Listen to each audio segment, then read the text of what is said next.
Hey, what's going on everyone? We've got something very interesting to talk about regarding Batman v Superman. Now, some interesting concept art has recently surfaced on Reddit, but surprisingly this concept art has actually been around for 5 months now. So sometimes toward the end of last year, I guess, the artist Rob McKinnon, who does a lot of stuff for different film projects, he's a freelance conceptual artist. He's worked on Iron Man 3, Justice League, The Walking Dead, and of course BVS. Now this concept art shows us what Metallo would have looked like in Batman v Superman had the villain actually been used. Now, on first glance, one of the interesting things about this is that he doesn't have any legs, and he's actually flying in this concept art by some sort of propulsion system attached to his back, like a gigantic backpack. Now, as for the design itself, I don't really like it, but I do like the idea of the character itself appearing in the film rather than Doomsday as the main villain. Another interesting clue that fans have also found and discovered after the film's release is that the LexCorp scientist that we see in the beginning of the film that actually finds kryptonite on the remote island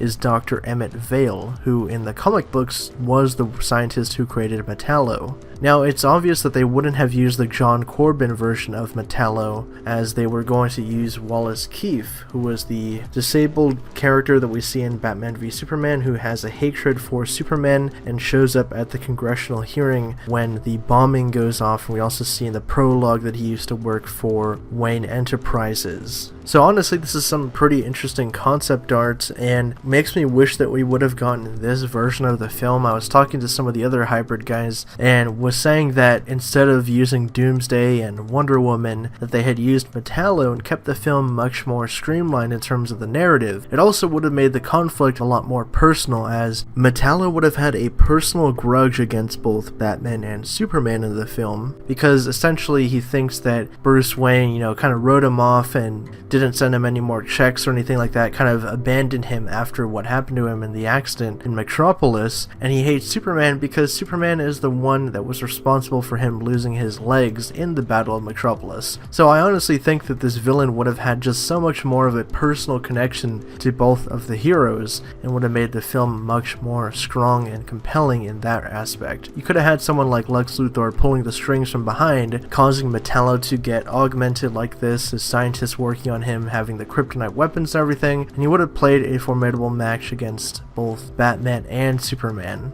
But who knows? Drop your thoughts down in the comments below. What do you guys think about this? Are you bummed out that we didn't get to see Metallo in BVS? And do you think that Metallo should have been used instead of someone like Doomsday going for the whole death of Superman story arc? And would you like to see Metallo perhaps appear again if they ever do a sequel to Man of Steel? And for more updates on everything in the DC universe, be sure to subscribe to Hybrid Network.